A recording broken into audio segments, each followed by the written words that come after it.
My name is Jay Rigle, and I was an E6, which enlisted man, which was third-class petty officer.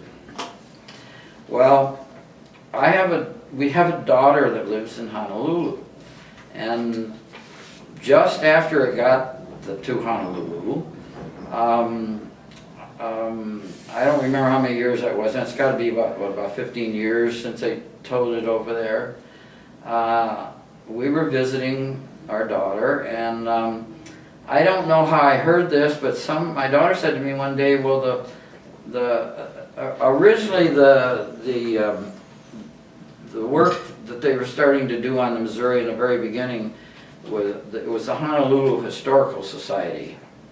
And they were advertising on radio or something, people would come down and help them work on the ship.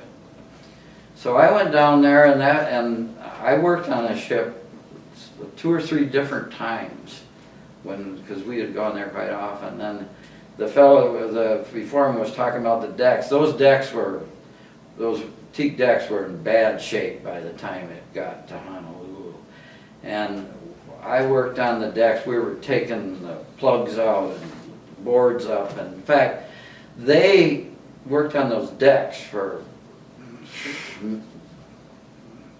about 10 years. I think they finally got them finished up. And so I spent several days on the ship right there at Fort Island. And that was pretty nostalgic to me because this was before they had tourists on there, and I've excuse me, been there after, but I took my grandson, and he was like 4 years old, out there one day, and we weren't supposed to go below decks because they had it all roped off and there was no they didn't have any lights down below. All us workers were never supposed to go, but I did. And then I took my grandson down, and I actually had a flashlight.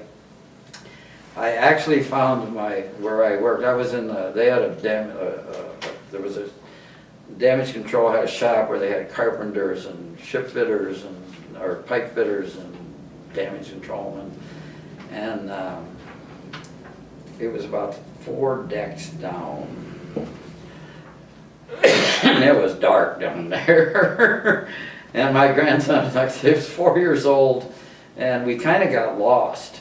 But I always remembered that you go up and forward on the starboard and down and aft on the port. So we just kept going up and forward, and finally we ended up on the deck. But yeah, I actually found, maybe it wasn't the exact bunk, but it was in that compartment. Anybody, I talked to one of the fellows here that was World War II and was on it, and he hadn't seen it. And I said, you know, these guys are 89, 90 years old. I said, put that on your bucket list to go to Honolulu and see that ship.